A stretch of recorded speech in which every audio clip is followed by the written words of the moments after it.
वीरेन जैन का जन्म शिक्षक दिवस यानी 5 सितंबर 1955 को मध्य प्रदेश के सिरसौद गांव में हुआ था, जो इन दिनों आधा जल और आधा काल के गाल में समाया हुआ है।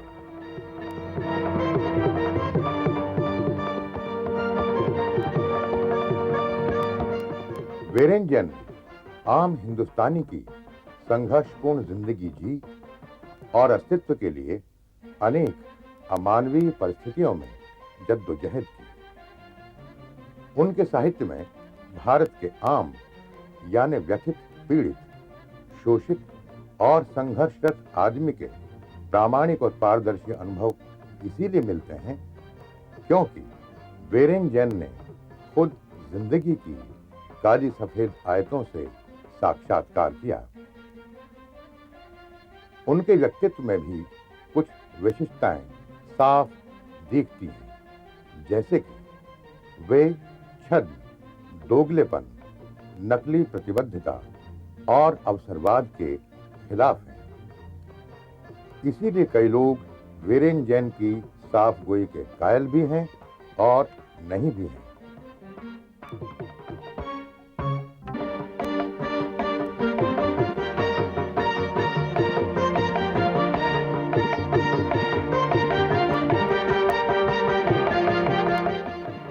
वीरेन जैन को वरिष्ठ और समवयस्क रचनाकारों का भरपूर स्नेह और स्वीकृति मिली।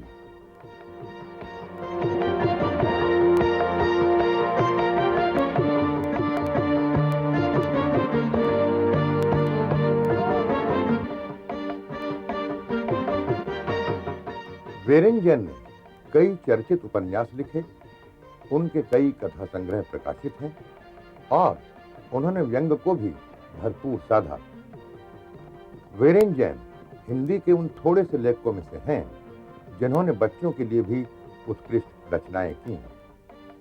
इन दिनों वे नवभारत टाइम्स के संपादकीय विभाग में कार्यरत हैं। उनकी कई पुस्तकों को देश की प्रतिष्ठित संस्थाओं ने पुरस्कृत और समादृत किया। डूब और पार पर उनसे बातचीत कर रहे हैं कथाकार महेश दर्पण और एक सजग पाठिका डॉक्टर आरती कोचर।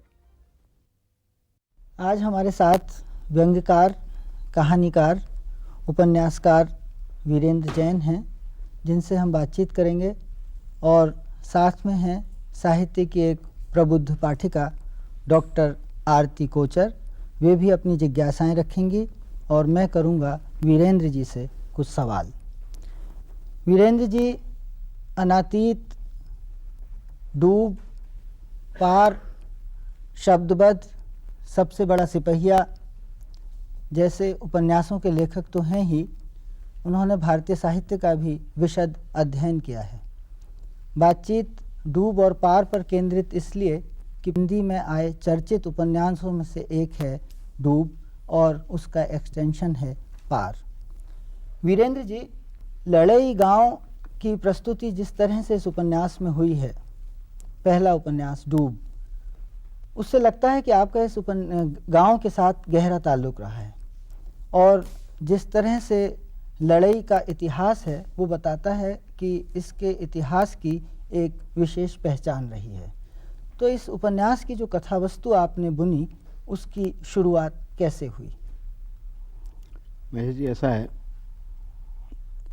मैंने जब उपन्यास शुरू किया था तो सचमुच एक बहुत सीमित स्थान को ध्यान में रख के किया था, जिसे मैंने देखा था, भोगा था, जाना था, बहुत भीतर से महसूस किया था, वहाँ की परेशानियों को, वहाँ की संस्कृति को, वहाँ के लोगों को, तमाम चीज़ों को।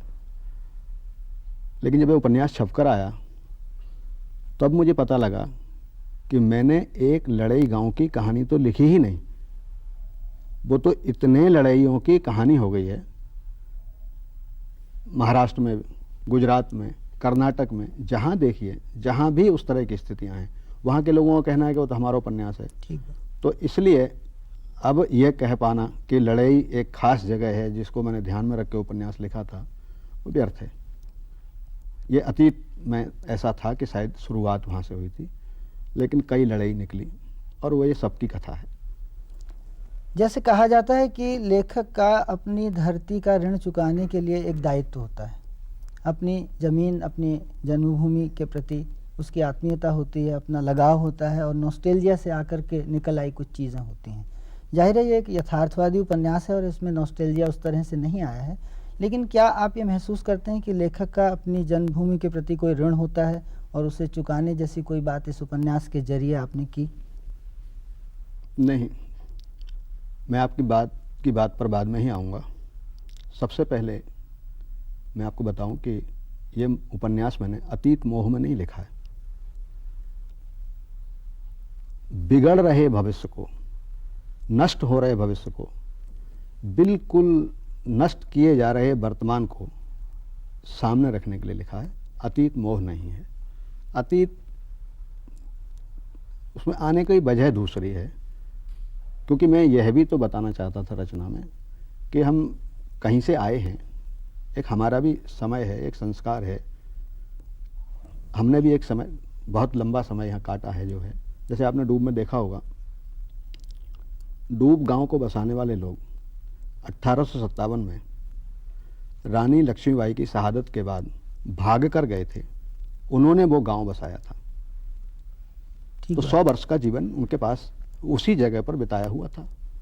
तो उतना अतीत तो आएगा ही आएगा, और अगर अतीत स्वर्णिम है तो उसे रचना का हिस्सा बनना ही था। जाहिर। 1947 में जो आज़ादी हमें मिली उसे तो खुली आंखों से ये उपन्यास देखता ही है। अतीत के संदर्भ में जो आपने कहा, मैं भी उसे उसी रूप में देख रहा था, लेकिन मैं ये कहना चाहता हूँ कि ऐसा क्यों होता है कि इस गांव के लोग ये नहीं समझ पाते कि ये वो आज़ादी है जिस आज़ादी में उन्हें रानी साहिबा से अब भी मुक्ति नहीं मिली। अकेले डूब के क्षेत्र के साथ ऐसा नहीं है, और डूब के क्षेत्र में भी ऐसा है। दोनों ही बातें हैं। आज़ादी के तुरंत बाद बहुत सारे जो स्वप्न हमारे सामने प्रस्तुत किए गए थे, उनके साथ साथ वही जो आप पहले ही अभी मुझसे बात कर रहे थे कि नॉस्टेल्जिया, असल में रानी, राजा, ये हमारे सचमुच में नॉस्टेल्जिया तो ये है जिन्होंने हमारा पीछा अब तक नहीं छोड़ा है। और डूब तो लड़ाई जैसे एक छोटे से गांव की कहानी है, इन्होंने तो पीछा यहाँ भी नहीं छोड़ा है। अभी भी इसी महानगर में या हमारी पूरी व्यवस्था में आज भी जिन लोगों को सबसे ज़्यादा महत्व दिया जाता है वो वही है। बात ठीक है। जैसे मैं कहना चाहता हूँ कि त्रासद स्थितियों को झेलता हुआ समाज और उसकी कहानी है डूब, लेकिन मोती साहब जैसे आदमी को सरपंची का चुनाव न लड़ने देने की स्थिति में ला खड़ा करती है कहानी, और इन स्थितियों को ये समाज चुपचाप झेलता चला जाता है, जहाँ आदमी एक वोट में तब्दील हो गया है। ये लगभग पूरे भारतीय समाज का सच है, स्वातंत्रोत्तर भारतीय समाज का। इसे आप किस रूप में देखते हैं? सत्ता बहुत लोगों तक फैली नहीं, पहुंची नहीं, और हमारे यहाँ शायद, जैसा मैं अपने रचना के हिसाब से या जिस समाज को मैंने देखा है या जिसको चित्रित किया अपने रचनाओं में, उसके साथ सबसे बड़ी दिक्कत यह है कि उसे शिक्षित तो किया नहीं गया, उसे कुछ भी जानने का मौका तो मिला नहीं है। उसके पास सिर्फ सूचनाएं पहुंचती हैं या आदेश पहुंचते हैं, उन दोनों को पर अमल करना उसका काम है, और वो भी अधूरी होती हैं, कई बार झूठ होती हैं। डूब में ही देखिए, 1962 में एक सूचना आई कि इस क्षेत्र पर का विकास करने के लिए एक बांध बनाया जाएगा, उससे बड़ा नदी पानी खूब देने लगेगी और फसलें लहलाएंगी और सब तमाम होगा। ये खुश हो गए लोग। एक सूचना थी सिर्फ, कैसे बनेगा, कौन बनाएगा, कुछ नहीं मालूम। और सूचना देने के बाद सूचना देने वाले चले गए। गांव ने इंतजार करना शुरू किया, क्योंकि सूचना रानी साहिबा या जो भी वहाँ के प्रतिनिधि थे, मोती साहब, यही लोग लाए। वो उनके लिए महत्वपूर्ण हो ही गए कि भाई देखिए हमारे लिए कितना अच्छा काम करने जा रहे हैं ये लोग, जबकि हमने इनके लिए कुछ नहीं किया। हम इनके लिए क्या कर सकते हैं? सिर्फ एक काम, वोट दे सकते हैं, हम वोट दे देंगे। और वोट देते रहे। थोड़े समय बाद गांव को ये पता लगना शुरू हुआ कि वो सूचना सुखद नहीं थी, दुखद थी। हुआ क्या? स्कूल बंद, सड़क बंद, बस बंद। क्यों साहब? चिकित्सालय नहीं खुलेगा, थाने की जरूरत नहीं है। क्यों साहब? यहाँ पानी इकट्ठा होगा, ये डूब क्षेत्र है, इसलिए यहाँ पर किसी भी तरह का विकास कार्य करना व्यर्थ है, क्योंकि इसमें डूबना है। डूबा वो 1989 में, मैंने उपन्यास 90 में पूरा किया, तब तक नहीं। लेकिन विकास रोके पड़े हैं। लेकिन विस्थापन तो शुरू हो गया। विस्थापन तो होगा, कैसे रुकेगा? आप कब तक इंतजार करेंगे और किसका इंतजार करेंगे? जब आपके जीने के साधन खत्म हो रहे हैं, जीने के साधन देने वाला कोई आपको मिल नहीं रहा है, भागेगा आदमी, पेट तो भरना ही है। वीरेंद्र, ये तो डूब की वजह से विस्थापन हुआ, लेकिन आज़ादी के बाद का एक बड़ा सच ये है कि हमारे समाज में विस्थापन जीवन की सबसे बड़ी समस्या बन गई। विस्थापन के साथ आदमी अपनी ज़मीन की कुछ स्मृतियां लेकर के दूसरी जगह आता है, वहाँ उसकी जड़ें जमनी शुरू होती हैं। आपको क्या लगा कि वहाँ की तकलीफ़ें आपके साथ यहाँ तक चली आई हैं, या धीरे धीरे वो तकलीफ़ें दूसरी तरह की आत्मीयताओं में शिफ्ट हो गई? बहुत लोग दो तरह से विस्थापित होकर आते हैं। एक तो यही, जिस तरह से कि जिन जैसे लोगों का चित्रण मैंने खुद किया है। दूसरे, अभाव की वजह से उनके साथ स्मृतियां तो आती हैं, लेकिन संभावनाएं नहीं आती, मोह नहीं आता, तकलीफें आती हैं। गांव से आता है या किसी भी कस्बे से, गांव से, जहां भी उसका गुजर नहीं हो रही है, वहां से जब आदमी पलायन करके आता है तो वो कुछ भी कर रहे, लौटने की नहीं सोच पाता, क्योंकि वहां उसे रास्ता नहीं दिखाई दे रहा होता है। जबकि विस्थापन एक और स्तर पर भी होता है। लोग पढ़ते हैं, लिखते हैं, नौकरी पैसे के लिए दूसरी जगह जाते हैं, उस तरह के लोगों का, या व्यापार करने जाते हैं, ऐसे लोगों को आप देखिए वो लगातार अपने उस जन्मभूमि से संपर्क बनाए रखते हैं, उसको बेहतर बनाने के भी प्रयास करते रहते हैं, क्योंकि उनसे वो छूटा नहीं था, वो और बेहतरी के लिए दूसरी जगह गए थे। तो ऐसे लोग अपने साथ सचमुच सारी ऐसी स्मृतियाँ लाते हैं जो उनके वहाँ भी काम आती हैं, यहाँ भी काम आती हैं, और एक दमखम भी उन्हें बना रहता है। लेकिन जो हमारे जैसे लोग, या मेरे रचना में जो पात्र हैं उस तरह के लोग, या और भी जो नई मेरी रचना में आए हैं, किसी और रचना में हैं, लेकिन अभाव से भागे हुए लोग हैं, उनके साथ सिर्फ दुखद स्मृतियाँ होती हैं। इसलिए वो लौटने की या वहाँ से जुड़े रहने की और उसकी कल्पना नहीं कर पाते। वीरेंद्र जी, आपके उपन्यासों में, खासकर अगर शुरुआती उपन्यासों की बात करें तो जैसे अनातीत है या प्रतीक एक जीवनी है, बिल्कुल दूसरी तरह के उपन्यास हैं। बल्कि मैं कहूँगा कि सबसे बड़ा सिपहिया या शब्दबद्ध में भी उस तरह की समग्र यथार्थवादी दृष्टि नहीं देखने में आती जैसे कि डूब और पार में। तो ये एक तरह का सायास किया गया कोई आपका रचना कर्म था, या यह एक स्वतः स्फूर्त प्रक्रिया थी? ये तो रचना ने खुद ये ज़रूरत महसूस मुझे भी करवाई। शब्दबद्ध का विषय चूँकि लेखक प्रकाशक संबंधों पर था, सिपहिया का भी पुलिस तंत्र की आम आदमी के साथ जो अमानवीयता है उसको रेखांकित करने को वही ध्यान में रखकर मैंने लिखा था कि वही सब उसमें शामिल हो। लेकिन डूब इस तरह से ना तो एक किसी समाज पर अकेले पर केंद्रित है, ना किसी एक व्यवस्था पर केंद्रित है। वो एक पूरा उसका परिवेश अपने आप में इतना बड़ा था, या उसके लोग, पात्र भी, जुड़ाव भी, उस वजह से शायद ये अंतर आपको ज़्यादा यथार्थवादी या लगता है कि इसमें ज़्यादा आया है या बहुत विस्तार में है या जो कुछ भी है, उसका कारण शायद रचना खुद ही देती है। रचनाकार अपनी तरफ से नहीं प्रयास करता है सब। ऐसा आपको लगता है कि बेहद स्थानीय होते हुए भी डूब का जो कथानक है वो एक राष्ट्रीय सच है, भारतीय कृषि प्रधान देश के गांवों का सच है?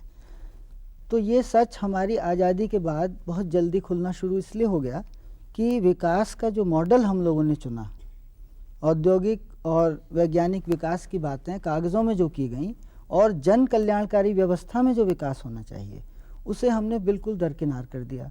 तो जन ही नहीं होगा तो विकास का क्या काम। तो डूब किसी न किसी रूप में इस प्रश्न को बहुत महत्वपूर्ण तरीके से उठाता है। इस समस्या को एक भारत जैसे बड़े देश के लिए किस रूप में आप देखते हैं? जैसे आप खुद स्वीकार रहे हैं, मैंने भी अपनी रचना में यही बताने की कोशिश की है। हालांकि एक दो बार ऐसा भी सुनने में मुझे आया कि विकास विरोधी उपन्यास है, उसका विरोध करता है, या मेरे उपन्यास को ही क्या बल्कि मेधा पाटकर जो इसके लिए काम कर रही हैं, बाबा आमटे जो काम कर रहे हैं, उनको भी कई बार ये कहा जाता है कि ये विकास विरोधी लोग हैं। लेकिन ये सच नहीं है। हम विकास विरोधी नहीं हैं, विकास विरोधी कोई हो ही नहीं सकता। शिकायत सिर्फ ये है कि ये विकास है कैसा। आप खुद सोचिए, अगर एक डॉक्टर आपकी टांग ठीक करने के लिए मेरी टांग तोड़ देता है तो इसे आप डॉक्टर कहेंगे या डॉक्टरी का पेशा कहेंगे या उचित कहेंगे? हो यही रहा है कि आप विकास करने के लिए, कुछ लोगों को अच्छी सुविधाएं पहुंचाने के लिए, कुछ पंचतारा होटलों के स्विमिंग पूल में शुद्ध पानी पहुंचाने के लिए आप एक दूसरे परिवेश के लोगों को बिल्कुल उजाड़े दे रहे हैं। उनका कोई न ठिकाना रह गया है, ना उनके पास कोई रोजगार रह जाएगा, ना कुछ रह जाएगा। उनका विकास कौन करेगा? उन्हें भी तो कुछ मिले। जिन लोगों को 30 वर्ष से आप ये कह के लटकाए हुए हैं कि अब जिस दिन वहाँ से भागना पड़ेगा वो कहाँ जाएंगे? आपको मालूम है, जो बांध हमारे यहाँ बांधा जा रहा है, कहा जाता है कि उससे, या जिस बांध का मैंने जिक्र अपने उपन्यास में किया है कि साहब उससे 3 प्रदेशों को इतनी बिजली मिलेगी कि सब कुछ आहा हो जाएगा। लेकिन वहाँ जो आदमी इस समय रह रहा है, जिसको वो जगह खाली करके जानी है, उसे ना आप कहीं ज़मीन देंगे, ना कहीं मकान देंगे, ना कहीं शिक्षा का अवसर देंगे, ना कोई रोज़गार सीखने देंगे, तो वो शहर आके या तो झल्ली ढोएगा या सड़क कूटेगा। और दावे के साथ मैं कहता हूँ कि वो उसी जगह पर रहेगा जहाँ बिजली नहीं होगी। कारणों पर अगर विचार करें तो मुझे हंसराज रहबर की अनायास याद हो आती है, जिन्होंने एक बार कहा था कि जॉन की जगह अगर गोविंद को बिठा दिया जाए तो उससे व्यवस्था नहीं बदल जाती, उससे प्रजातंत्र नहीं आ जाता, उससे आज़ादी नहीं मिल जाती। तो ऐसा ही आपके यहाँ डूब जैसे उपन्यास में माते जैसा बड़ा चरित्र रानी साहिबा के फंदे में फंसने में मजबूर हो जाता है। इस मजबूरी के कौन से कारण हैं? ये एक लिहाज भरे लोक संस्कार हैं, अशिक्षा है, या आर्थिक मजबूरी?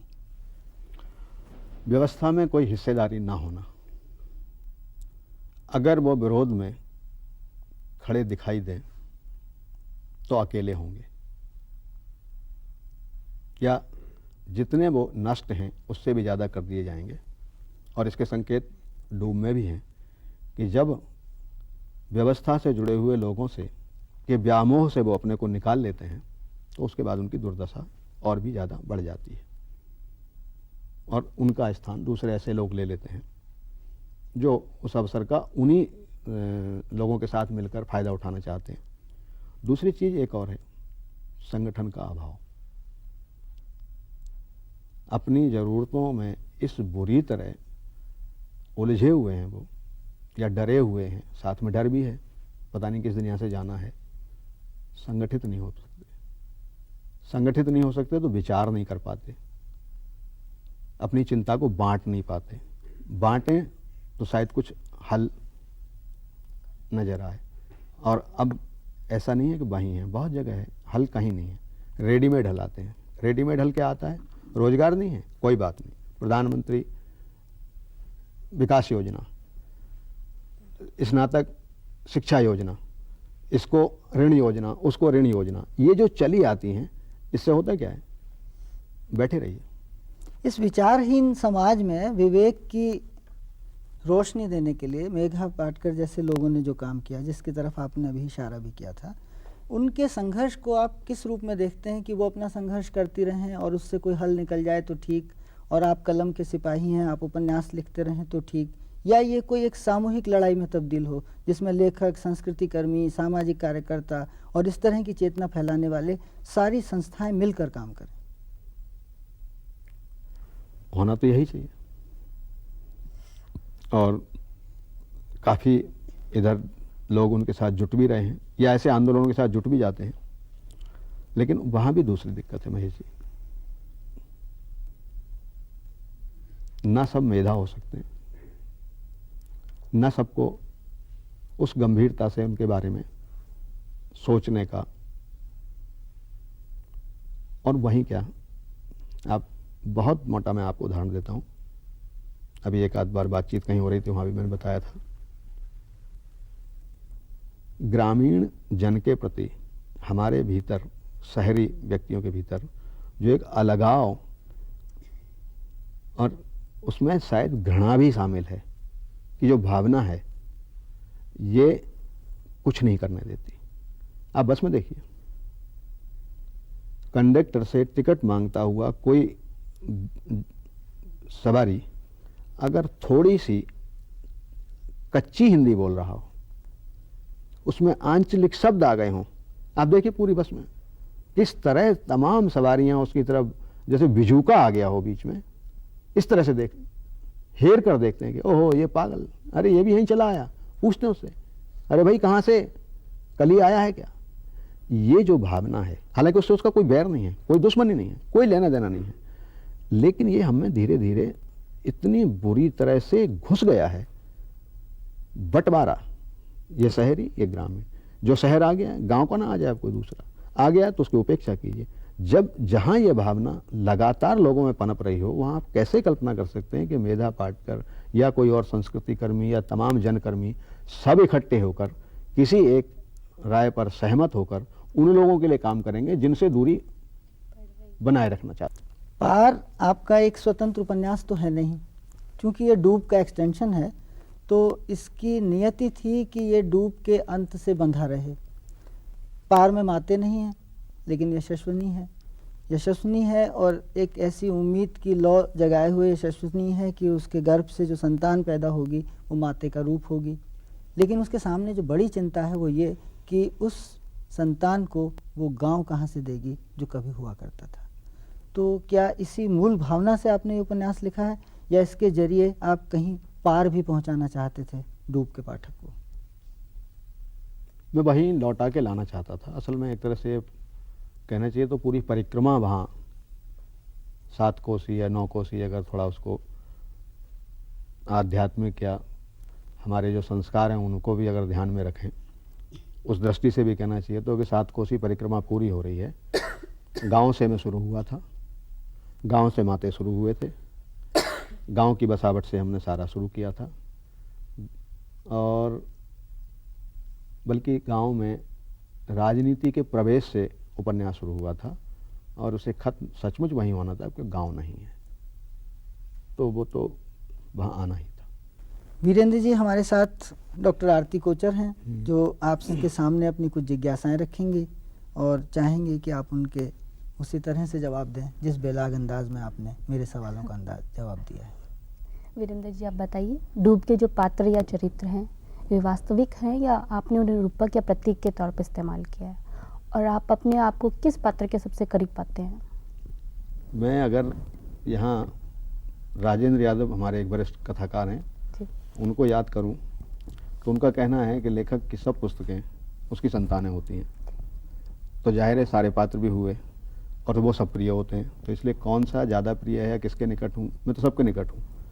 जो नहीं रह गया अंत तक उपन्यास में उसके भी मैं उतना ही निकट हूँ, और जो रह गया उनके भी निकट हूँ, वो तो अपनी जगह है। लेकिन किसी भी रचना में मेरा ख्याल है, जैसा मैं करता हूँ, कोई भी पात्र सचमुच नहीं होते, बहुत से पात्रों का मिला जुला रूप कोई एक कथा पात्र होता है।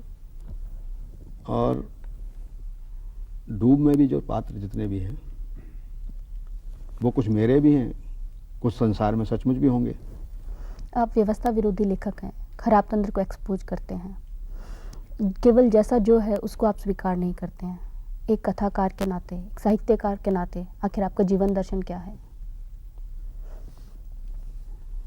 अनीति को उजागर करना, ये मैं अपने लेखन का एकमात्र उद्देश्य मानता हूँ, और इसमें जोखिम है तो उसे सहने को भी तैयार है।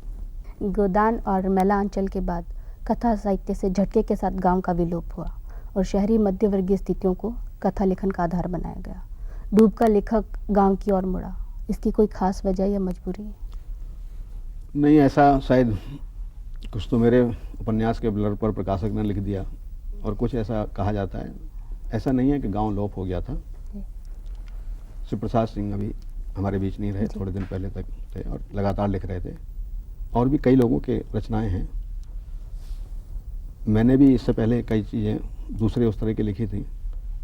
यह विषय इस तरह का था, मेरे जाना हुआ जिस पर मुझे रचना करनी थी, इसलिए मैं की। और कईयों ने की होगी, मैंने भी, हो सकता है कुछ को मैंने पढ़ा भी ना हो, यह भी संभव है। आप लंबे समय से पत्रकारिता कर रहे हैं, आपके कथा साहित्य में, रचना प्रक्रिया में अखबार नवीसी का किस हद तक दखल है? अब ये कहा जाए कि नहीं है तो ये तो हो नहीं सकता, क्योंकि रात दिन की पेशा वही है।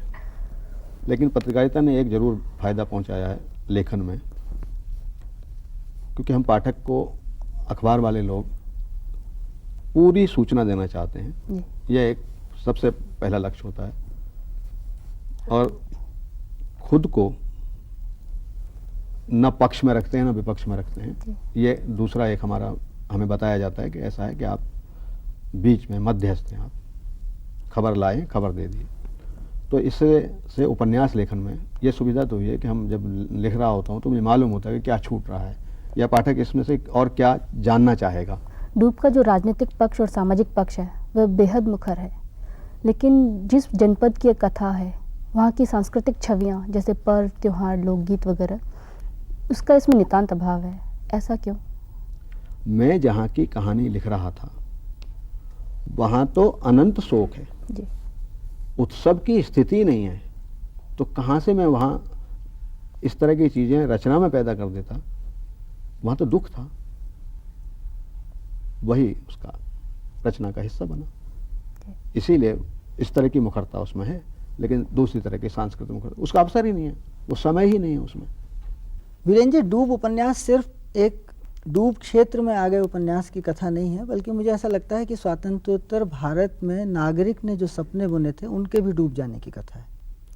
क्योंकि यहाँ श्रमिक की श्रम में हिस्सेदारी नहीं है, बांध बनाए जा रहे जगह के स्थानीय लोगों की उस बांध के बनाने के श्रम में कोई हिस्सेदारी नहीं है। पैसा किसान के पास आ जाता है तो व्यापारी को चांदी काटने की पूरी सुविधा इस आज़ादी में मिली हुई है। यानी कि विकास जो हमारे देश में हो रहा है उसका सीधा फायदा कहाँ पहुँच रहा है, इस चीज़ को ये उपन्यास बड़े तरीके से उठाता है। क्या आपकी योजना ये है कि आने वाले अपने रचना कर्म में इस प्रश्न से और जूझें? डूब ने बहुत सी चीज़ें इस मामले में साफ कर दी हैं कि हो ये रहा है, और प्रदर्शन ये है, या कहने चाहिए दर्शन ये है और प्रदर्शन ये है, और जो नहीं दर्शाना है सचमुच होना वही है।